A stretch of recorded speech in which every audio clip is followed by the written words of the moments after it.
আসসালামু আলাইকুম।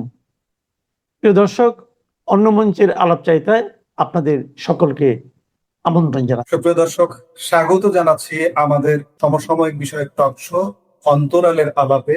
আর আজকের এই অন্তরালের আলাপ অনুষ্ঠানে আমাদের সঙ্গে যুক্ত হয়েছেন দিল্লি থেকে আমাদের সকলের শ্রদ্ধেয় বাংলাদেশ বিষয়ক গভীর পর্যবেক্ষক, 4বারের নির্বাচিত প্রেসিডেন্ট প্রেস ক্লাব অফ ইন্ডিয়ার গৌতম লাহিড়ী। গৌতম দা, আপনাকে স্বাগতম। আজকে 2026-এর জুলাই বসে আমরা যদি মূল্যায়ন করি মার্কিন যুক্তরাষ্ট্রের এখনকার মনোভাবটা কি আওয়ামী লীগ বা শেখ হাসিনা প্রসঙ্গে? দেখুন, একটা আমেরিকাতে আহ যদিও দ্বিদলীয় শাসন ব্যবস্থা, সাধারণত কন্টিনিউটি থাকে পররাষ্ট্রনীতি, কিন্তু রিপাবলিকান এবং ডেমোক্র্যাটদের মধ্যে ফারাক আছে। আপনি যে সময়টা দেখেছেন 2024, এটা তখন আমেরিকায় ক্ষমতায় ছিলেন ডেমোক্র্যাটরা, জো বাইডেন, এবং তার যে কর্মকর্তারা তারা উঠে পড়ে লেগেছিলেন কিভাবে তারা হচ্ছে ইউনুসের ভক্ত, এবং তারা ইউনুসের দ্বারা তারা আর্থিকভাবে উপকৃত, সেটা সেখানকার ওয়াশিংটন পোস্ট, নিউ ইয়র্ক টাইমসের লেখা, তাই না? তাই গ্রে জোন নামে যে একটা ওয়েবসাইট, সেখানে তো ডিটেল লেখা হয়েছিল, এবং এমনকি ট্রাম্প নিজে ব্যাপারে তিনি প্রকাশ্যে বলেছিলেন নির্বাচনের সময় হিলারি ক্লিন্টন বিদেশ থেকে, ইউনুস থেকে টাকা পান। ফলে রিপাবলিকানদের সঙ্গে ডেমোক্র্যাটদের একটা তফাৎ হচ্ছে, রিপাবলিকানরা মূলত ব্যবসায়িক স্বার্থকে বেশি প্রাধান্য দেয়। সেই ব্যবসায়িক স্বার্থের জন্য তাদের বাণিজ্য চুক্তি হয়েছে, সবই ঠিক হয়েছে, সব রাজনৈতিক দলকে সঙ্গে নিয়ে তারা করতে পেরেছেন, কিন্তু মানুষের মধ্যে অনেক প্রশ্ন আছে। আমেরিকার আর একটা সমস্যা হচ্ছে যে আমেরিকার সেনেট নির্বাচন আসন, এই নির্বাচনে তারা তাদের কনস্টিটিউয়েন্সিকে বোঝাতে হবে যে তারা বিশ্বে যেখানে যাই করুন তারা কিন্তু গণতান্ত্রিক মূল্যবোধকে সম্মান করে। এবং তার একটা বড় প্রমাণ আমি দিচ্ছি আপনাকে, যে একসময় যে পশ্চিমা সংবাদ মাধ্যম, গণমাধ্যম শেখ হাসিনার বিরুদ্ধে সোচ্চার ছিল, তার মানবাধিকার লঙ্ঘন নিয়ে যত সোচ্চার ছিল, তারা কিন্তু এখন প্রত্যেকে শেখ হাসিনার সাক্ষাৎকার নেওয়ার জন্য উদ্গ্রীব।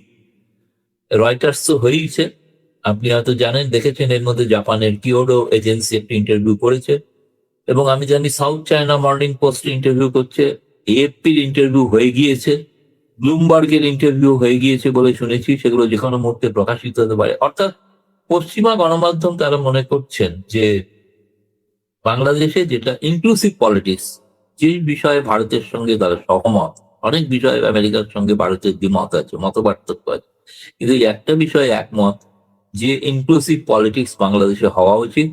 দ্বিতীয়ত, চীনের প্রভাবকে খর্ব করাটা প্রয়োজন, যেটা আপনার মনে আছে যে আমেরিকান রাষ্ট্রদূত তিনি দায়িত্ব নেওয়া পর ব্রেন্ট ক্রিস্টেনসন বলেছিলেন, আমি চাইবো বাংলাদেশ চীন থেকে দূরত্ব বজায় রাখবে। এবং সেই তারেক রহমান প্রথম সফর মালয়েশিয়া হয়ে চীন করলেন, এবং সেখান থেকে শি জিনপিং তিনি প্রস্তাব দিলেন যে বাংলাদেশ মায়ানমার থেকে চীন একটা করিডোর তৈরি করা, যে করিডোরটা আমেরিকার প্রবল আপত্তি থাকবে। এবং আপনি এটাও শুনেছেন নিশ্চয়ই যে সঞ্জয় গোন, ভারতের নিযুক্ত রাষ্ট্রদূত, তিনি দক্ষিণ এশিয়ার দায়িত্বপ্রাপ্ত, তিনি আগামী আজ রাতে অথবা কাল তিনি পৌঁছে যাচ্ছেন ঢাকায়। ফলে তার অনুষ্ঠান সূচিগুলোর দিকে, প্রোগ্রামের দিকে নজর রাখা উচিত। নজর রাখলে বোঝা যাবে যে তারা কতটা পূর্বের মত থেকে কতটা সরে এসেছে। না, কেউ কেউ অনুমান করেন যে সম্ভবত রাষ্ট্রপতি নির্বাচনের ক্ষেত্রেও রিপাবলিকানরা তারা ক্লিন্টনের পছন্দের ইউনুসকে চাইবেন না, তারা হয়তো অন্য কাউকে তারা সম্মতি দিতে পারে। সেক্ষেত্রে রাজনৈতিক দলের কেউ হলেই আমেরিকার কোনো আপত্তি থাকবে বলে মনে হয় না। যেমন শোনা যাচ্ছে ফখরুল আলী মির্জার নাম, তিনি বর্ষিয়ান নেতা, তিনি হতেই পারেন রাষ্ট্রপতি। এনিওয়ে, যেটা বলতে চাইছিলাম যে আপনি বলছেন যে আমেরিকার পূর্বের মনোভাব থেকে কিঞ্চিত হলেও পরিবর্তন ঘটেছে, এবং সেটা আগামীকাল আরো স্পষ্ট হয়ে যাবে। এখানে আমেরিকার সাথে এখানে ভারত, আমাদের ভূ রাজনীতির সাথে ভারত ভারত আর আমেরিকাকে আসলে এক জায়গায় আসতে পারছে বলে মনে হচ্ছে এখন? ভূ রাজনৈতিক ক্ষেত্রে এক জায়গায় এক মঞ্চে আসতে পারছে, তার কারণ হচ্ছে তাদের উভয়েরই লক্ষ্য হচ্ছে চীনের প্রভাবকে খর্ব করা। ভারতও চাইবে না বেল্ট রোড ইনিশিয়েটিভের অন্তর্গত ওই মিয়ানমার বাংলাদেশ চীন করিডোর তৈরি হোক, আমেরিকাও চাইবে না। এ ব্যাপারে দুই দেশই সহমত, এবং একই সঙ্গে সহমত যে একটা ইনক্লুসিভ পলিটিক্স হওয়া উচিত। যে দলটি বাংলাদেশ নামক রাষ্ট্রটি সৃষ্টির পেছনে যাদের ভূমিকা, তাদের যদি রাজনৈতিক কর্মকাণ্ড থেকে বাদ দিয়ে রাখা হয়, সেটা সীমিতভাবে কর্মকাণ্ডে অনুমতি দিয়ে তারা শুরু করতে পারেন। এতে কিন্তু আমার ধারণা বিএনপির পক্ষেই ভালো হবে, নইলে বিএনপিকে লাগাতার কিন্তু জামায়াতের চাপের মুখে পড়তে হতে পারে। আপনি যে কথাটা বলেছেন শুরুতেই, যে যে পরিবর্তনটা ঘটে গিয়েছিল 24-এ, আপনি নাম করেছেন লাল পার্টি এবং আমেরিকারও, কিন্তু দেখুন স্বয়ং ইউনূস তো বলেছেন, আমি তো অন্য কারোর কথা শুনতে রাজি নই। আমি তো স্বয়ং ইউনূসের কথা তিনি ক্লিন্টন ফাউন্ডেশনের মিটিং এ গিয়ে বললেন, প্রথম গিয়ে, যে এটা একটা মেটিকুলাস ডিজাইন, এবং তিনি পরিচয় করিয়ে দিলেন কে মাস্টার মাইন্ড, পরিচয় করিয়ে দিলেন, এবং তাকে সেখানে তিনি যে বক্তৃতা দিয়েছেন বা যে কথা বলেছেন সেটা পুরোটা রেকর্ডেড, এবং সেই রেকর্ডের বক্তৃতায় দেখুন বোঝাই যাচ্ছে। এবং আমি পরে দেখেছি সার্জিস আলমের মতো নেতা জুলাই মাসের প্রথম সপ্তাহে তারা নাকি ঠিক করে ফেলেছিল যে ইউনুসই দায়িত্বতে আসবেন। তিনি সেটা সাক্ষাৎকারে বলেছেন, 24-এর পরে 25-এ বোধহয় সাক্ষাৎকার দিয়েছিলেন, সাক্ষাৎকারে স্বীকার করেছেন। ফলে গোটাটা যে মেটিকুলাস ডিজাইন, সেটা হাসিনা সরকারের অনেক প্রশাসনিক ব্যর্থতা এবং তার কিছু অভ্যন্তরে কিছু মানুষের, ধরুন ষড়যন্ত্রে লিপ্ত, আমি যদি বলি ষড়যন্ত্রে লিপ্ত হওয়া নানা প্রলোভনে, সেই কারণেই তারা কিন্তু যে অ্যান্টি ইনকামবেন্সি যেটা ছিল সেটাকে ব্যবহার করেছেন। কিন্তু এই বিষয়টা, সেটা কিন্তু আজকে সকলেই প্রায় দিনের আলোর মতো স্পষ্ট হয়ে গেছে যে এটা একটা হাসিনা উৎখাতের একটা ষড়যন্ত্র, নীল নকশা। সেই নীল নকশা যারা তৈরি করেছেন, যারা ক্ষমতায় গিয়েছেন, তারা নিজেরা স্বীকার করছেন তো যে আমরা নীল নকশা তৈরি করেছিলাম। তবে এটা মানুষের ক্ষোভের প্রতিফলনে যে সরকার পরিবর্তন হয়েছে, এটা আদৌ সত্য নয়। এবং যে ধরনের জিনিস ব্যবহার করা হয়েছে, এখন তো ধীরে ধীরে প্রকাশ্য জানা যাচ্ছে যে স্নাইপার রাইফেল ব্যবহৃত হয়েছিল। স্নাইপার রাইফেল বাংলাদেশে পুলিশ ব্যবহার হয় না। বাংলাদেশে 44 থেকে 45 জন অফিসিয়ালি নিহত, তাদের কে হত্যা করলো সেটার জন্য ইউনূস ইনডেফিনিটি আইন বা অর্ডিন্যান্স পাস করলেন, যে কোনো তদন্ত হবে না। কিভাবে ছাত্ররা মারা গেল তার ফরেন্সিক টেস্ট হবে না। আবু শহীদ কিভাবে মারা গেল তার ফরেন্সিক টেস্ট হবে না। তাহলে গোটাটাই তো একটা ষড়যন্ত্র ছিল। এবং আমি দেখলাম একজন মহিলা ছাত্রী, সে স্বীকার করছে যে মুখে টমেটো সস লাগিয়ে একটা আবহাওয়া তৈরি করেছিল যে তাকে বিভিন্নভাবে জঘন্যভাবে অত্যাচার করা হয়েছে। কিন্তু আসলে সেই, মানে ইউনূসের একজন উপদেষ্টাই, ভিডিওটা আমার কাছে আছে, তিনি বলছেন যে আপু তুমি তো সেই মেয়ে যে মুখে সস লাগিয়েছিলে, টমেটো সস লাগিয়ে রক্তাক্ত মুখ করেছিল। এইভাবে একটা কিন্তু নীল নকশা এবং মেটিকুলাস ডিজাইন তৈরি করে হয়েছিল। তাতে অনেকে ভেবেছিলেন যে সাধারণ মানুষের হয়তো উপকার হবে, আদৌ হয়নি। চাঁদাবাজি এবং সেই ধরনের গুন্ডাবাজি একই রকম অব্যাহত আছে। এখন তো এই চাঁদাবাজির কারণে একে অপরের বিরুদ্ধে সংঘর্ষ শুরু হয়েছে। গতকাল তো শুনলাম বিএনপির ছাত্র দলের সঙ্গে এনসিপি নেতাদের সংঘর্ষ হয়েছে, তার প্রতিবাদে তারা একটা সভা করছে। এখন যে এই পরিস্থিতিটা, সমাজে যদি শান্তি না থাকে, সমাজ, এটা পরিষ্কার হয়ে গেছে যে আর যাই হোক, শেখ হাসিনার সময় একটা জিনিস ছিল, সেটা হচ্ছে সমাজে শান্তি ছিল, এবং জঙ্গিরা সব কিন্তু জেলের অভ্যন্তরে ছিল। উগ্রপন্থী চরমপন্থা তারা কিন্তু কোনো মাথা তুলে দাঁড়াতে পারে। ফলে এই সময়টা তো মানুষ, তাদের ক্ষোভ থাকতে পারে, সব মানুষকে সন্তুষ্ট করা একসঙ্গে সম্ভব না, কিন্তু বাংলাদেশ যে প্রগতির পথে চলেছিল সেই যাত্রাকে রুখে দেওয়াটাও একটা নীল নকশার অন্তর্গত বিষয় ছিল, একটা ধারা ছিল। সেটা আজকে স্পষ্ট হয়ে উঠেছে। বিএনপিও জানে তারা কিন্তু দ্বিতীয় সারির দল বাংলাদেশে, আওয়ামী লীগ প্রথম। ফলে তাদেরও একটা অস্তিত্ব নিয়ে সংকট দেখা দিতে পারে। ফলে যদি করতে হয় তাহলে কিন্তু বিএনপি এবং আওয়ামী লীগের মধ্যে কোনো গোপন সমঝোতার মাধ্যমেই এটা করতে হবে। সেটা কিন্তু এই শর্তেই যে আগামী 5 বছর পর নির্বাচন হলে তখন নয়, ততদিন বিএনপি রাজত্ব করুক। তার মধ্যে যদি, এখন তারা যদি পড়ে যায়, নিজেরা মারামারি করে ঝগড়া করে, সেটা অন্য বিষয়। কিন্তু তা না হলে নর্মালি নির্বাচন, কিন্তু তাদের আওয়ামী লীগকে রাজনীতি করতে দেওয়া, আওয়ামী লীগকে যতই তাদের রাজনীতি করতে যদি দেয়, তাদের জামায়াত মাথা তুলে দাঁড়াতে পারবে না। সেটা তাদের পক্ষে, বাংলাদেশে এই মুহূর্তে প্রয়োজন মুক্তিযুদ্ধের পক্ষের সকল শক্তিকে এক ছাতার তলায় আসে, যারা মুক্তিযুদ্ধের বিরোধী ছিল তাদেরকে দূরে সরিয়ে রাখে। এটাই একমাত্র বাংলাদেশের ইনক্লুসিভ পলিটিক্স, সেটাই হওয়া উচিত। এখন আমি জানি না বাংলাদেশ নতুন করে আমেরিকান রাষ্ট্রদূত, তিনি মুক্তিযোদ্ধা, কারা মুক্তিযোদ্ধা, তার কিছু ব্যাখ্যা দেবেন বলে তালিকা করতে চাইছে, জি।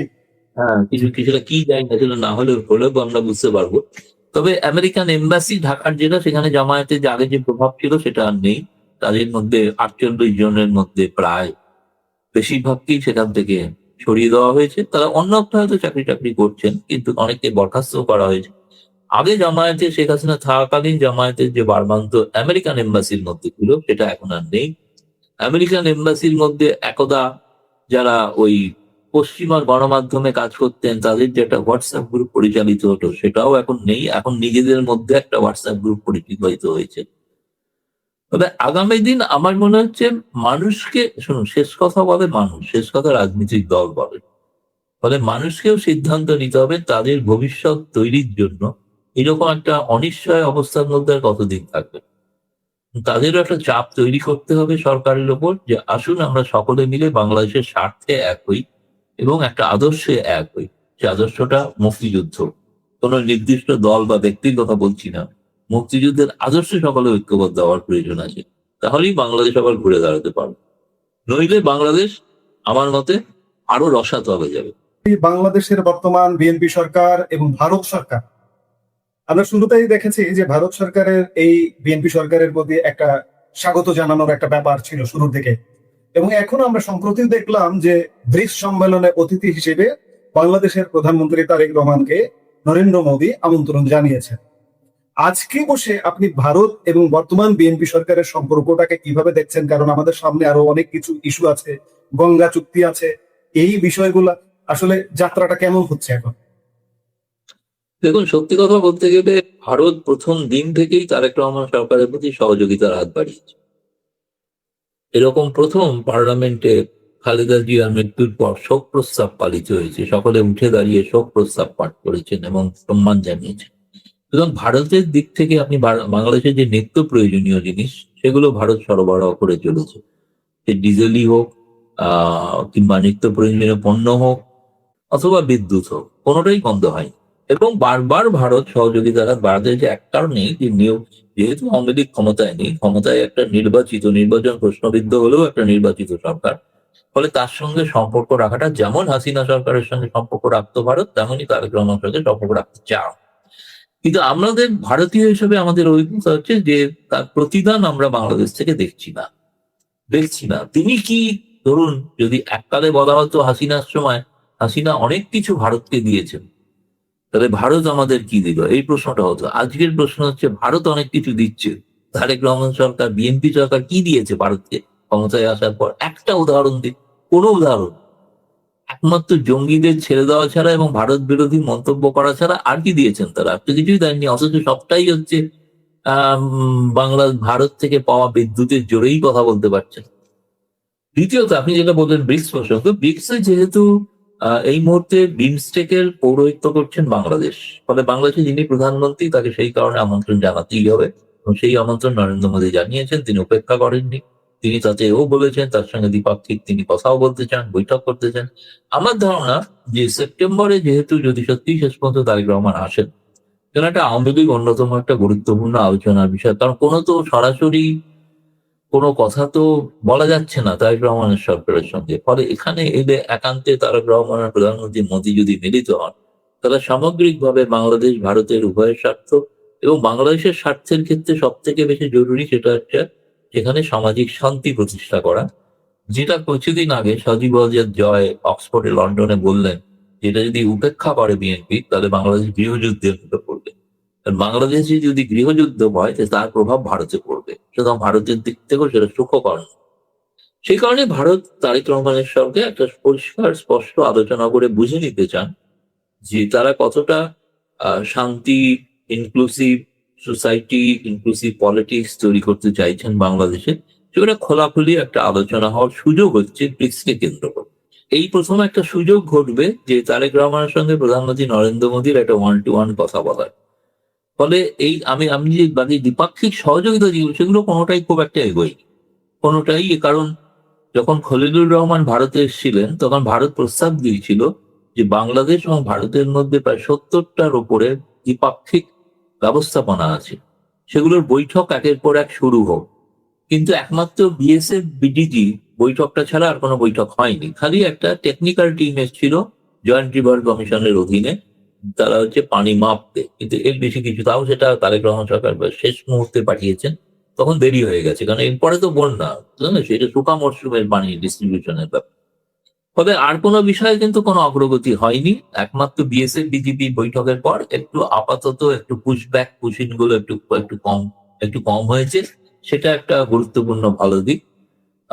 কিন্তু আর কোনো বিষয়, কারণ সেটা বাংলাদেশের নিজের উপর একটা চাপ ছিল যে এত ভারত থেকে লোক বিএসএফ পাঠানোর ব্যবস্থা করছে, তাতে বাংলাদেশের মধ্যে একটা অশান্তি তৈরি হতে পারে। সেই কারণেই তারা বৈঠকে রাজি হয়েছিলেন, বৈঠক করেছিলেন, কিন্তু আর কোনো কিছু বৈঠক করলেন না।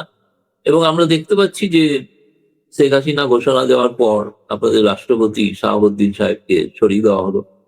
তো তাকে যিনি লিখেছেন, যাই করে চিঠিটা আমি দেখলাম, চিঠিটাতে তিনি প্রথম লাইনে হাতে লিখেছেন আর শেষ লাইনে সইটা হাতে লিখেছেন, বাকি গোটাটাই টাইপ করা। কোথা থেকে টাইপ হয়ে এসছে এটা আজকের দিনে বুঝতে কোনো অসুবিধা হয় না। যাই না, ভবিষ্যতে আরো পরিবর্তন হবে এরকম একটা শুনছি। কিছু ভয় দেখানোর জন্য সাংস্কৃতিক কর্মীদের পর্যন্ত আইসিটি ধারায় তাদেরকে অভিযোগ দায়ের করা হয়েছে, যেটা অবাঞ্ছিত বিষয়, এটা হওয়া অনুচিত সম্পূর্ণ। তার মধ্যে সাংবাদিকরাও আছেন। এটা খুবই জঘন্য, অর্থাৎ একটা ভীতির আবহাওয়া তৈরি করে চাইছেন। তারা কিন্তু বুঝতে পারছেন যে শেখ হাসিনা যদি ঘোষণা করেছেন যখন, তিনি কিন্তু যাবেন, ফলে সে সময় যে অশান্তিটা হবে তার জন্য তারা একটু নিজেদের ঘর গোছাতে চাইছেন। আমার মনে হয় তার আগে সেপ্টেম্বরে যদি পারস্পরিক আলোচনার মাধ্যমে এটার একটা সুষ্ঠু সমাধান বের করা যায়, সেটা অনেক ভালো হবে বলেই আমার মনে হয়। বহুল আলোচনা গত কয়েক মাস ধরে আলোচনা হচ্ছে, বিশেষ করে আমাদের সাবেক প্রধানমন্ত্রী শেখ হাসিনার ডিসেম্বর ঘোষণা। এই ঘোষণার সর্বশেষ আপডেট কি ডিসেম্বরে আসছেন তিনি, নাকি তার আগেই আসছেন? না, তিনি এখনো পর্যন্ত ডিসেম্বরকেই তিনি নির্দিষ্ট সময় বলে স্থির করেছেন। তিনি এর পরেও যে ইন্টারভিউ গুলো দিয়েছেন তাতে কোথাও ডিসেম্বরের মাসের তিনি কোনো পরিবর্তন করেননি। এখন আগামী দিনে যে ইন্টারভিউ গুলো প্রকাশিত হবে তখন জানতে পারবো যে তিনি নতুন কোনো কথা বলেছেন কিনা। আমার মনে হয় না, কারণ এর মধ্যে একটি গণমাধ্যম তাকে একটা প্রশ্ন পাঠিয়েছিল যে ভারতের পররাষ্ট্র মন্ত্রণালয় জানিয়েছে যে আপনাকে তো বন্দি প্রত্যর্পণ চুক্তির নিয়ম অনুসারে পাঠানো হতে পারে, আর সে ব্যাপারে আপনার মত কি? উনি বলছেন বন্দি প্রত্যর্পণ চুক্তির তো সেটার আইনি দিক আছে, আইনি দিক বিচার করে তারা হয়তো সিদ্ধান্ত নিতেই পারেন, স্বাভাবিক। কিন্তু বন্দি প্রত্যর্পণ চুক্তির তো প্রয়োজন হচ্ছে না, কারণ আমি তো নিজেই যাচ্ছি। দাদা, শেখ হাসিনা কি বন্দি? বন্দি, এই যে বন্দি প্রত্যর্পণ চুক্তি, উনি তো বন্দি না, না। তিনি তো বন্দি নন। হ্যাঁ, বন্দি নিয়ম অনুসারে হচ্ছে, নিয়ম অনুসারে যেটা বাংলাদেশের সবাই যেটা মানে এখনো সেটাকে বুঝতে পারেন না, সেটা হচ্ছে বন্দি প্রত্যর্পণ চুক্তি অনুসারে তার বাংলাদেশে তিনি সাজা প্রাপ্ত হয়েছেন। তো সেই সাজার নিয়মাবলী কি হয়েছিল না, আপনার ভারতে পাঠাতে হবে। ভারতে পাঠাবেন, তিনি পাঠাননি বলেই ভারতেও আদালতে কিন্তু সেগুলো আবার পেশ করতে হবে, এবং ভারতের আদালত থেকেও সেই অভিযোগের সত্যতা প্রমাণিত হতে হবে। ফলে তবেই তিনি বন্দী হবেন। আপাতত বন্দী নন, কারণ আপাতত এবং তিনি ভারতেও বন্দি থাকতে হবে তাহলেই তো বন্দি বিনিময় হবে। তখনই তো না, কিন্তু তিনি তো বন্দী নন, এখনো বন্দী নন। তিনি তো একজন মুক্ত, তিনি রাজনৈতিক নেত্রী। তিনি তো রোজ না হলেও মাঝে মাঝেই তো বাংলাদেশের আওয়ামী লীগের নেতা নেত্রীর সঙ্গে দেখা করছেন, কথা বলছেন। সবটাই ভারত সরকারের সহযোগিতাতেই হচ্ছে। কয়েকদিন আগে 24 তারিখ হয়েছে, আমি শুনেছি আগামীকালও কোনো বৈঠক হতে পারে, কেউ আসছেন, হয়তো বৈঠক হবে, সেখানে রণনীতি তৈরি করছেন, এবং সেই সময় হয়তো এগুলো স্থির হতে পারে। কিন্তু এখনো পর্যন্ত ডিসেম্বরের ডেডলাইন তিনি পরিবর্তন করেন। তিনি কি আসছেনই? আমরা বিভিন্ন ভাবে নিশ্চিত ভাবে শুনতে পাচ্ছি যে তিনি আসছেন। আপনার জায়গা থেকে আপনি অনেক জায়গায় বলেছেন, আপনি কি নিশ্চয়তা দিয়ে বলতে পারছেন যে তিনি কি আসলেই আসছেন? আমি ওনাকে যতটুকু জানি বা চিনি, তিনি অত্যন্ত দৃঢ় প্রতিজ্ঞ। যেটা বলেন সেটা থেকে তিনি সরেন। আমার কাছে নতুন উদাহরণ, তিনি বিশ্বের মধ্যে বৃহৎ সময়ের মহিলা প্রধানমন্ত্রী। ফলে তার যে মর্যাদা এবং তার যে সম্পর্কে ভাবমূর্তি গোটা বিশ্বে ছিল বা রয়েছে এখনো, ভারতে তো আছেই। ফলে তিনি যেটা বলবেন, তিনি অযথা কোনো নাটুকে বানা করার জন্য বলছেন তা তো না। তিনি যেটা বলছেন সেটা তিনি বিশ্বাস করেন এবং বলছেন, এবং ঘটনা আমি এখনো বিশ্বাস করি তিনি ডিসেম্বরে ফিরবেন, যদি তারেক রহমান সরকার অন্য কোনো প্রস্তাব না দেয়।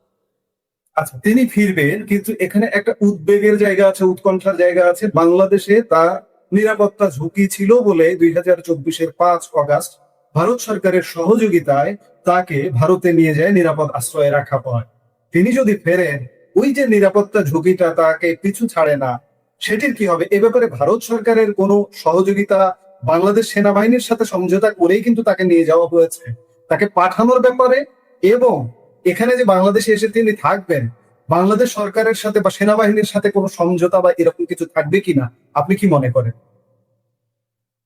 দেখুন, এটা তো অবশ্যই হওয়া উচিত, কারণ এটা আমি নিশ্চিত জানি এবং দৃঢ়ভাবে বিশ্বাস করি যে আবহাওয়াটা 2024-এ ছিল, সেই আবহাওয়াটা 2026-এ নেই। 2026-এর ডিসেম্বরে সেটা নেই। কারণ যারা যে আন্দোলন, যেই তথাকথিত আন্দোলন করেছিল, তাদের মুখোমুখি হতে হবে এবার অন্তত লাখো লাখো আওয়ামী লীগ সমর্থকের সামনে। ফলে যেটাকে জয় গৃহযুদ্ধের কথা বলছি। ফলে সেই অবস্থাটা অনুমান বুঝেই, সেটা অনুমান করি উভয় দেশের মধ্যে একটা সমঝোতা কোথাও একটা হওয়ার সম্ভাবনা আছে বলেই আমার মনে হয়। আমি আপনাকে আগেও বলেছি, সেইটা ডেডলাইনটা হচ্ছে সেপ্টেম্বর। ফলে সেই সময়টাতেই ক্লিয়ার হয়ে যাবে। আপনি যেটা বলছেন, প্রথম কথা, যে রিপোর্টের ভিত্তিতে তাকে ফাঁসি দেওয়া হয়েছে, সেই রিপোর্টের